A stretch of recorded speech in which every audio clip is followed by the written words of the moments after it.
we will end our last session with the medieval philosophy. So philosophy as a way of life in the Middle Ages. Our speaker is John Marenbon. He is a senior research fellow at Trinity College, Cambridge, and a visiting professor at the Università della Svizzera Italiana.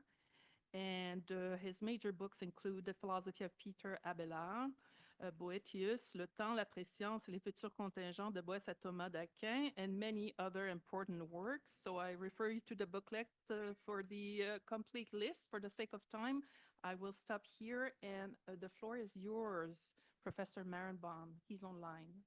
Yeah.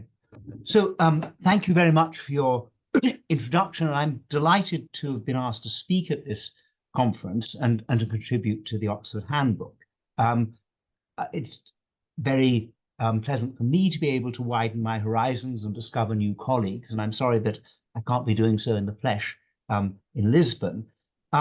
But much more important to myself is my subject area. And so let me, at this moment, moving away from myself, try to share my screen. And I think I've nearly done that. I just need, trying to think of I suppose I can probably leave it like that, even though you see the things coming. So all right, you can see my presentation. My period of the Middle Ages is one that's always in danger of being neglected in general works, but perhaps particularly so if we're talking about philosophy as a way of life. And that's because the two father figures of contemporary work on philosophy as a way of life, Pierre Hadot and Michel Foucault, were deeply learned admirers of classical antiquity, but far less enthusiastic, indeed to some extent hostile, about the Middle Ages.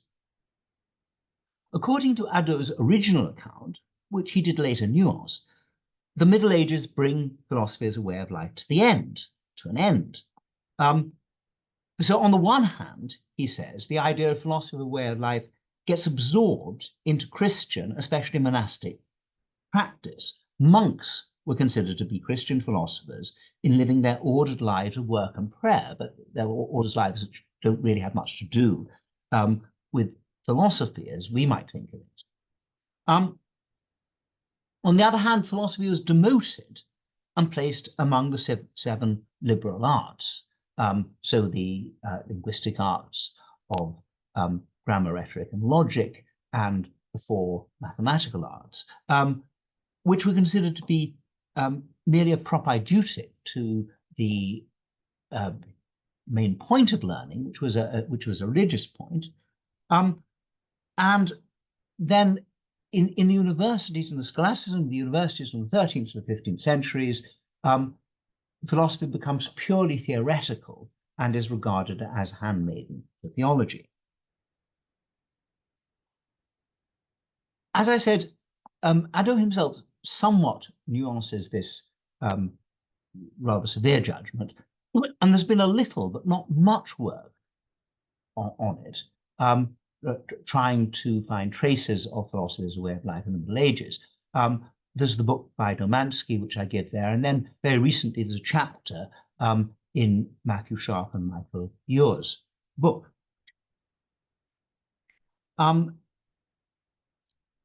So Domansky accepted the main lines of Hadot's historiography, but pointed to thinkers such as Peter Abelard, Boethius of Dacia, and Roderick Bacon, who championed, he said, the ideal of a philosophical life. And recently, Sharp and Ewer have taken Domansky's insights and gone a bit further, especially using some of Rudi Imbach's work on philosophy and the laity in the Middle Ages, and I think rightly seeing Dante as a central figure for philosophy as a way of life in the Middle Ages. I want to follow these people, extending Hadot's view, but I want to go far, far further. So I want to do two things. The first, which will be the briefer part of my exposition, is to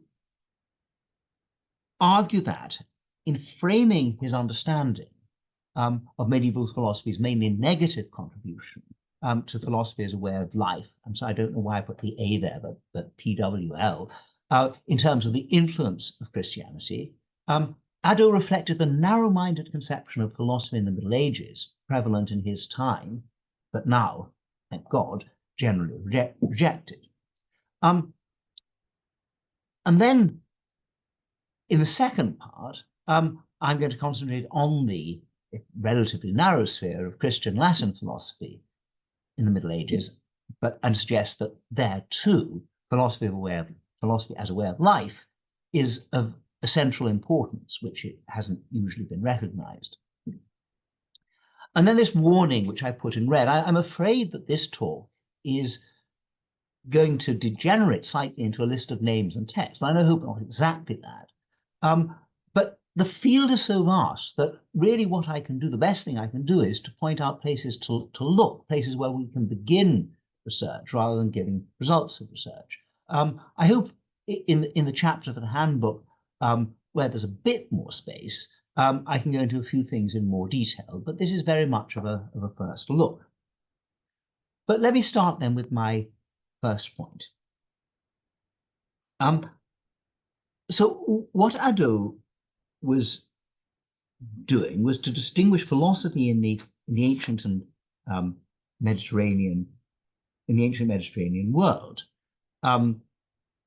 That's to say, by and large, Greek philosophy, although it was flourishing in a Roman Empire, he wanted to distinguish that from what succeeded it, what came after it.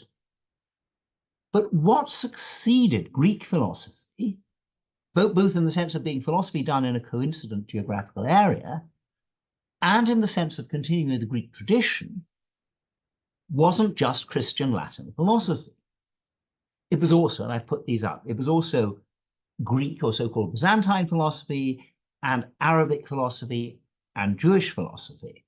And of these traditions, the most direct successor to the Greek was the Arabic tradition, because a translation movement in the 9th and 10th centuries meant that thinkers had access to much of the philosophical and scientific material which had been studied in the school of Alexandria when it fell to the Muslims in the middle of the 7th century.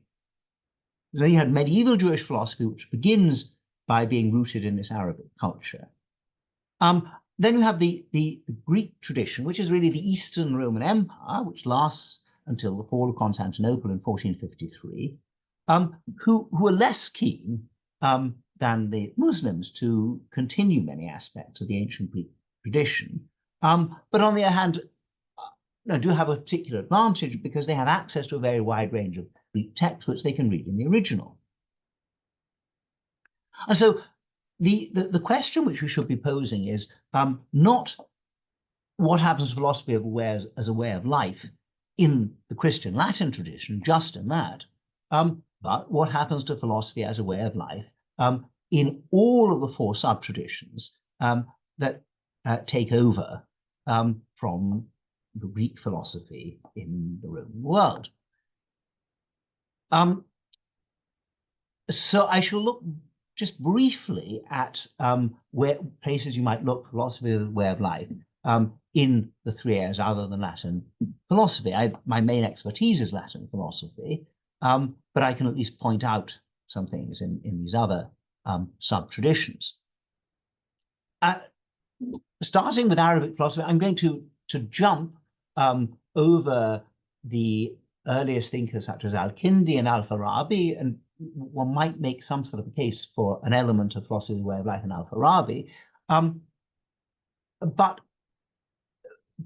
I'm going to mention the most influential of all the Arabic philosophers, Ibn Sina, Avicenna as he's known, and just to say in general, he spends his time writing these brilliant original expositions formulations of Aristotle's philosophy, which end up not having all that much to do with Aristotle, but with Avicenna, in encyclopedic form. And these are really very technical and complicated works. However, he's not just thinking of philosophy as something studied by certain specialists, because he goes to the trouble of writing his smallest, his shortest encyclopedia, not in Arabic, the language of learning and religion, but in Persian, so one of the vernaculars, so as to reach a wider audience, in the belief, therefore, that philosophy is more than an academic pursuit. But if we really want philosophy as a way of life, we turn to an Avicennian living in the 12th century in Islamic Spain, called Ibn Tufayl. And we have just one philosophical work of his, a philosophical novel called Hay ibn Yaqzan. The subtitle that was given in its 17th century Latin translation was Philosophus Autodidacticus. And that's quite a good subtitle, but perhaps even better would be just Philosophy as a Way of Life. Because Hay ibn Yaqzan is about this person with the most extraordinary mental gifts, who is brought up in complete isolation from other human beings. I shouldn't say brought up, who grows up in complete isolation from other human beings on an uninhabited island. He's suckled by a doe, and he starts sort of looking around and working out about things. Firstly, coming to a sort of scientific view, and as he grows older, he works out for himself, well, guess what? It's Avicenna's philosophy. He doesn't recognize it as that, but as a reader, you can do so. What does this lead him to? It leads him to a grasp of God in the Avicennian sense as the necessary of existence, and an ability to contemplate God. And this is what he devotes his life doing, his life to doing. And then in the second part of the work, somebody who is sick of the unspiritual version of Islam that he finds in his own country, comes to the island, discovers Hay. When he's managed to teach Hay language, which of course Hay hasn't known until then, he speaks to him and he asks Hay about what he understands, his beliefs. And when Hay starts to explain, this Muslim says, I recognize in what you have come to understand without any revelation through philosophy, and indeed it's Avicennian philosophy, this is the highest and most sincerest and most spiritual understanding of Islam. And there's a part of the story about how unfortunately, you can't spread this to most people. They won't understand it. But they end devoting themselves to this entirely philosophical life of contemplation. There are other places too that one might look in the Arabic world for philosophy as a way of life. So I suppose next to Avicenna, the most influential figure was Al-Ghazali, someone who is absolutely not a pure philosopher. He was also very much a student of law, of the sort of philosophical theology of Kalam, but interested in Sufism. And I would direct as a topic of further research, people to his revival of the religious sciences, partly because of the way in which this work is an extraordinary mixture of practical discussions about Muslim ritual with philosophical discussions, and it's all about an approach which combines Islam and philosophy in making one virtuous and leading the sort of virtuous life which will lead to one's salvation. There's also sort of a more, if you like, mystical side, though I use this word with reserve, of Arabic philosophy, which you find not just in Arabic thinkers such as the ones that I list there, but also in one of the most famous of Persian poets, Rumi, whose work is such a part of Persian culture.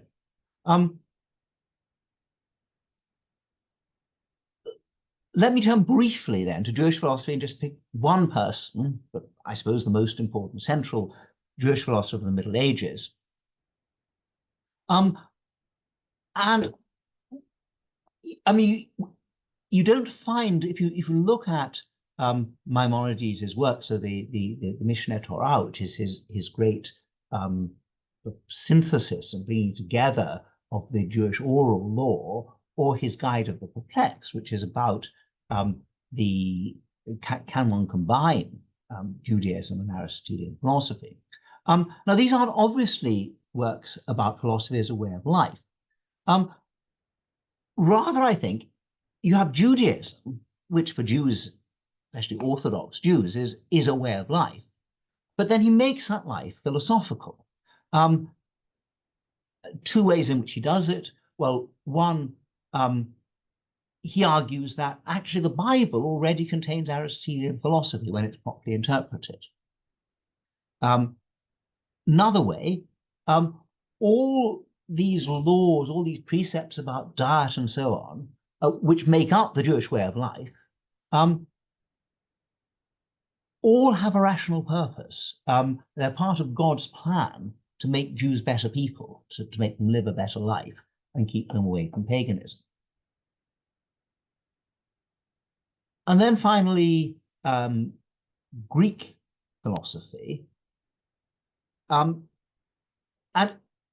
in Greek, or so-called Byzantine philosophy, you find two traditions. So one is especially that of Aristotelian commentary, especially on logic, which tends to be very close to late ancient models. The idea is often lacks originality. Some historians of philosophy insist that's the only sort of Greek or Byzantine philosophy that exists. But there's a different strain, which is Christian, monastic, and devotional, which you might see, well, it starts off even earlier with Pseudo-Dionysius, but an important figure in is Maximus the Confessor, who takes Platonism, but also lots of Aristotle, and adapts it to the idea of ascetic contemplation as practiced by individual monks. And then this tradition goes on, and in the later Middle Ages, you have the figure of Gregory Palamas, another sort of Platonic monastic theologian, who adopts this what is called hesychasm, which is a sort of philosophico-mystic practice which involves various things such as breath control, all to the goal of reaching God. And I think in this monastic tradition of Greek philosophy, there are lots of opportunities for studying philosophy as a way of life. Let me, however, turn to Latin philosophy, and I have three main topics, which all have been, I suppose, broached in some of the nuancing of Hadot, but not taken very far, I think, which I'll look at. So the first is this adoption of a philosopher's way of life into the practice of monks. What I want to say is it can be a philosophical adaptation of it. It's not just, it doesn't lose its character, philosophy as a way of life. You find this, I don't think anybody has sort of thought about this work before in this way, but you find it in Cassiodorus's Institutiones, written in the late 6th century. People think of the Institutiones as an encyclopedia, which has two parts. One is a guide to books of the Bible and the commentaries on them, and the second is about the liberal arts. Now, I think it's the first part, actually, which is the most interesting, the most philosophical, because actually what he's directing himself to monks living in Vivarium, which is a sort of monastery of which he became an abbot without ever really quite properly being a monk. And he assembled the most extraordinary library there. The Institutiones are, you could say, a guide to how to lead a Christian philosophical life if you're in Vivarium and you have the library. So you base yourself on the Bible, but on a deep understanding of the Bible, which he says only comes from reading the intensely philosophical commentaries of people like Augustine and Origen. And also you have to read other Christian but philosophical books, such as, for instance, Augustine De Trinitate, his Confessions, City of God. Right. So that's one monastic but philosophical model. Another one, and this is quite interesting because here we're dealing not with male monks but with nuns. Abelard and his wife Eloise, who, as everybody knows, after Abelard's castration, is forced by Abelard to enter a nunnery, which she doesn't want to do at first at all. She just does it out of a sacrifice for Abelard's sake. But then she becomes a really pretty serious nun. Abelard writes a rule for Eloise and her nuns, because by that stage she's become the abbess of a nunnery. And if you like, this is a remarkable, partly practical, partly philosophical rule of life, based on the idea not of monastic severity, but of moderation, of living in accord with nature in a Senecan way, and Seneca is specifically cited. But it's also a studious life, and there's a letter he wrote, letter 9 in his collection, to the nuns of the Paraclete about the importance of study, and urging them to study Greek and Hebrew as well as Latin. There was some idea that Eloise herself knew some Greek and Hebrew, which is very rare for the time. And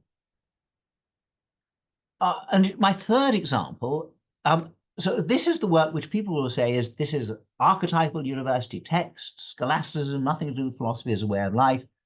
Most famous scholastic work of all, Aquinas' Summa Theologiae.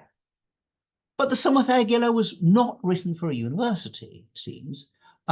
It was written for Aquinas after he finished as Regent Master in Paris and was teaching at the, sorry, I shouldn't say stadium, but a studium of Santa Sabina, because the Dominicans, like the Franciscans, had a whole system of sub-university education. So those who became friars, but who didn't have the outstanding intellectual gifts which would lead them to being sent to university, still had to be educated in the mendicant, in the Dominican or Franciscan way of life, and that was an intellectual way of life. But Aquinas wanted to go further. He didn't just want it to be an intellectual way of life, he wanted it to be a philosophical way of life. And so he wrote the he wrote his Summa Theologiae, it seems, to replace the more straightforward textbook-like works which were used up until then in these Dominican studia, with a work which is philosophical, which embodies the idea of argument and counter-argument, of everything being reasoned out in a way which has made it such a philosophical classic. The second theme that I want to follow, this has been brought up by, for instance, Domansky, is the way in which the ideal of the philosopher and the philosopher's life is developed by some in the Middle Ages. One of these people is Abelard, and the key text to look at, which I don't think Domansky does, is actually book 2 of his Theologia Christiana. This contains a eulogy of ancient philosophy and the ancient philosophers, especially Plato.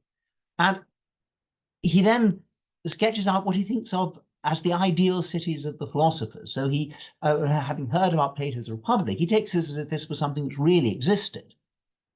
So this is very much philosophy as a way of civic life. you might want to say that in his Collaborators, the dialogue between a philosopher, Christian, and a Jew, Abelard qualifies this enthusiasm for philosophers, because the philosopher, who's very much a representative of ancient philosophy, is in the end outclassed by the Christian in argument, and he's dominant when he argues with the Jew, but in his dialogue with the Christian, in the end, he's saying, "Oh yes, you've got it right. I agree with you." For instance, in their understanding about what the highest happiness is for human beings. But I mean, you could put it in a different way, that the Christian is leading an even more philosophical life than the philosopher, in that his understanding goes further, because the Christian is arguing only in rational terms when he's dealing with the philosopher. And one should add to this the point that Abelard was known to his close circle as philosophus. It was not a word the medieval Christian thinkers often used about themselves, but this was certainly used, well, if not by himself, by Abelard's disciples with regard to him. So then you have the way in which you have an ideal of the philosopher and the philosophic life, which is developed by some of the arts masters, especially in Paris in the 1260s, 1270s. And this is discussed quite a bit by Domansky in connection with Boethius of Dacia, of course, another important representative, Siege of Brabant, who plays quite a part in Dante's Divine Comedy. I don't think this is put to an end, but if you like, the effervescence of the movement comes to an end with a set of condemnations issued by the Bishop of Paris in 1277. But the interesting thing is, and this is really what Alain de Libera points out, the condemnations go far beyond anything that Boethius of Dacia and Siege of Brabant said about the idea of a philosophical life, a life which dispenses with a lot of religious trappings. They say no, confession isn't important. The only thing to do is to spend your life doing philosophy. The censors, in a way, have a better idea of this philosophical life, even though they're in the course of rejecting it and saying this isn't something you can have as Christians. Thirdly, then there's philosophy as a way of life in philosophy out of the universities. Now, I think that the philosophy which goes on outside the universities in the Middle Ages, especially from the 13th century, has been enormously neglected. I'm writing a book on what I call the other philosophy of the latter Middle Ages, which is precisely the non-scholastic philosophy going on outside the Middle Ages. It has various streams. One stream, is often described as, and I'll use it as a tag, mysticism. What one means here is the taking of various philosophical ideas which come from the Platonic tradition via Christian thinkers such as Pseudo-Dionysius, but with an aim to enrich life, not an aim to gain some sort of an intellectual understanding, but the aim to lead to a contemplation of God, and which often has a more popular resonance, even if that's not so much, and it is used by the laity, but also in convents, and so, of course, especially adopted by nuns as well as monks. And an important figure in the 12th century is Richard of St. Victor.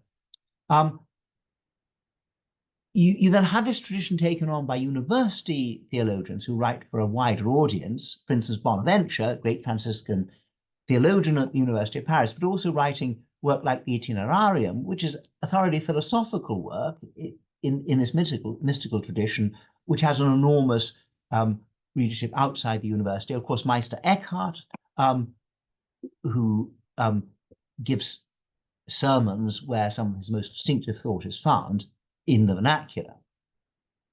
And then completely outside the university, and one of the most fascinating figures for all of this is Marguerite Porete, who died on the stake, burned to death as a heretic in 1310.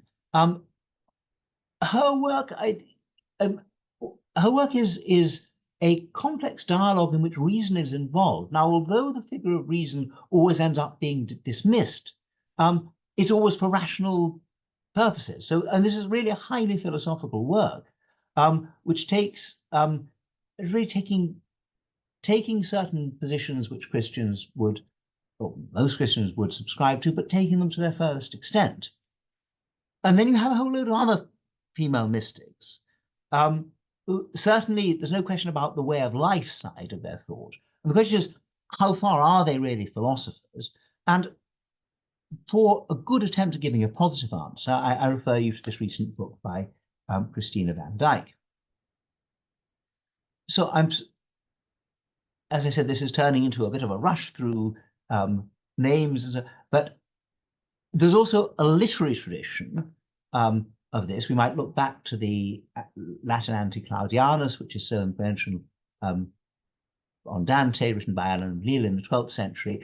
And a lot of this tradition looks back to Boethius. I'd expected that Boethius was going to be mentioned in the early Christian discussion, though of course he's not all that early, working as he did between the late 5th and early 6th century.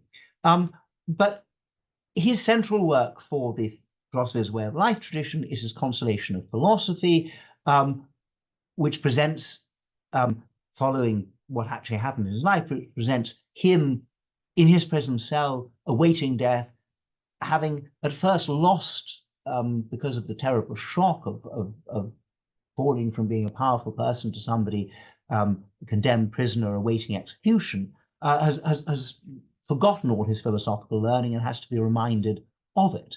But this is really not philosophy as a consolation, philosophy as a therapy. And it's an idea which is, this is a text which is the center of a whole vernacular tradition of philosophizing. So we look to the Roman de la Rose, which perhaps takes this idea in quite an ironic way. A Chaucer who seems to have been himself a convinced Boethian, but also in works like Troilus and Crusade, it's not so much philosophy as a way of life, but exploring what role philosophy has in living, and does life just simply distort philosophy? And then another female author, Christine de Pizan, who, if you like, thinks through her life and what's happened to her, and how she should live in company with Boethius. So I come to two conclusions. The first is that the plan which has been drawn up for the handbook is excellent, I think, in following the contours of the subject as now understood.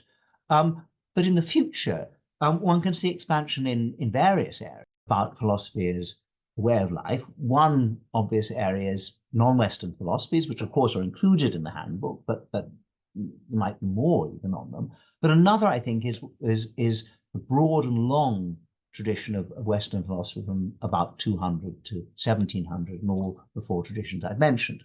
But the second conclusion is that I don't want just to say, from my work or my point of view, well, there's a lot more of medieval contribution to philosophy as a way of life than's been thought.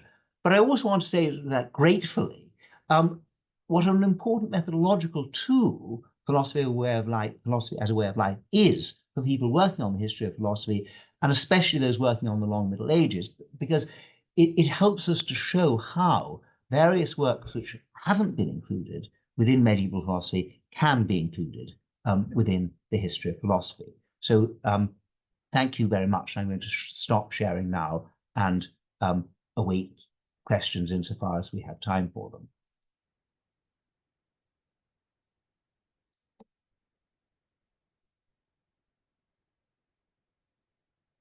Oh, no. I can't hear you, by the way.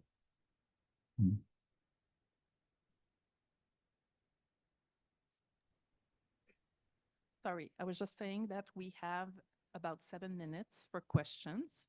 So let's start with 2 and we'll see how it goes, if there's time for more questions. So first, Michael Chase, and then Oh my God, I'm so tired. I know your name. Just jet lagged. I know. I do know your name. Thank you, Professor Marenbon, for a wonderful panorama, an inspiring panorama.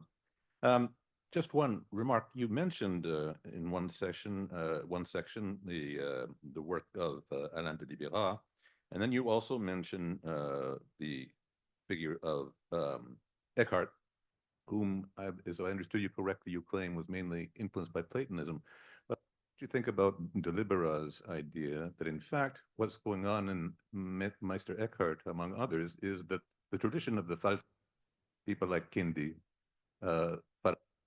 developed the idea of intellectual felicity as a kind of a conjunct intellect, and that idea was then transferred to Albert the Great, and that it was from Albert the Great that it came to be influential on the Rhineland mystics, and including other groups of female philosophers such as the Beguines and so forth like that.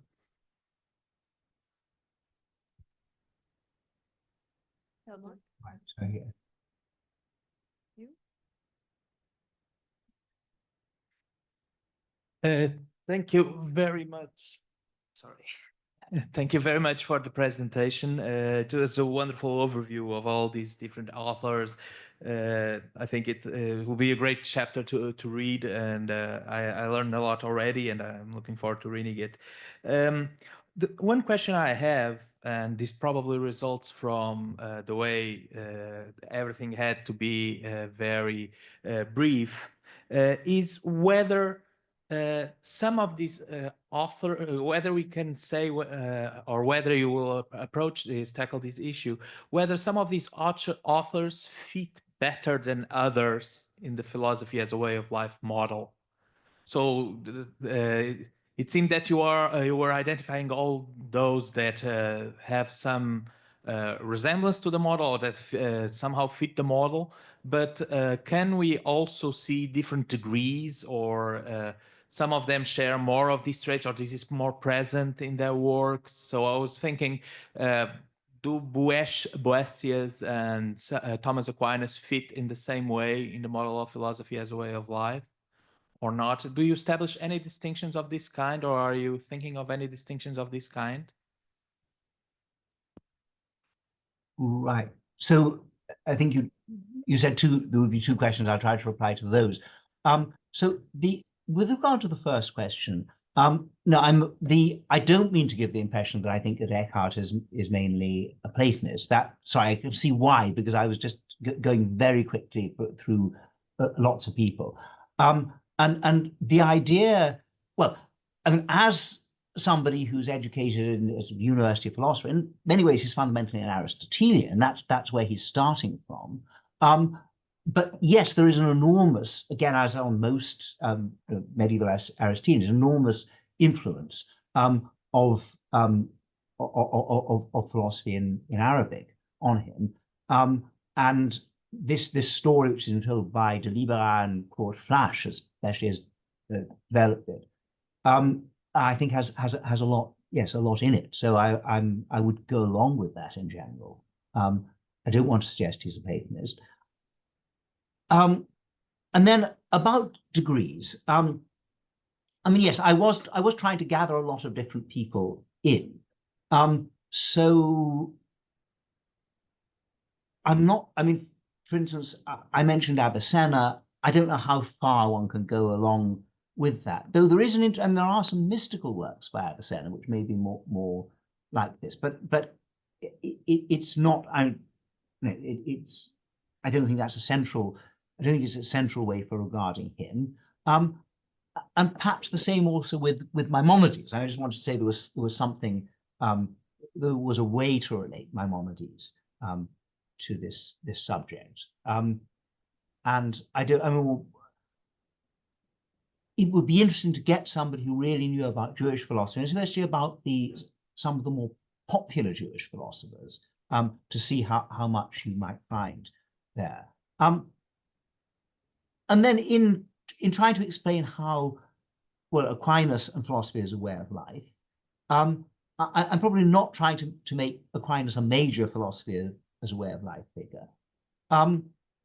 but still, I think it's worth. I think this theme of the ordered Christian way of life, which you find in monasteries and in convents and so on, is quite important when it takes on a philosophical dimension.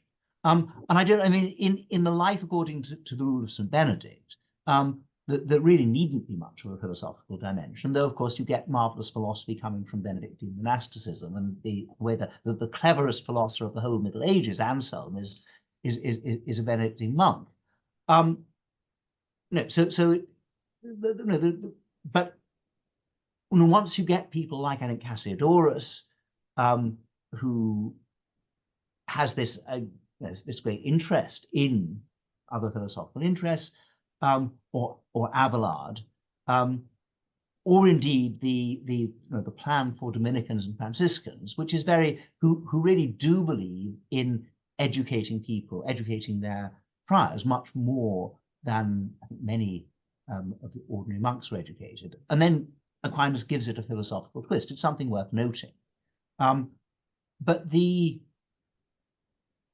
I mean, who would be the absolutely central authors for philosophy as a way of life? Well, I think, I mean, Boethius is central, both in himself and in his influence, and it's he shouldn't be left out. Then, I mean, I think that some of these more so-called mystical writers, I mean, somebody like Marguerite Porete is very important in her way. There is a whole Islamic tradition, certainly, which you don't see so much in Avicenna, but you do see in Ibn Tufal, the reflection of his novel, and very much in Al-Ghazali, who also wrote an interesting philosophical autobiography.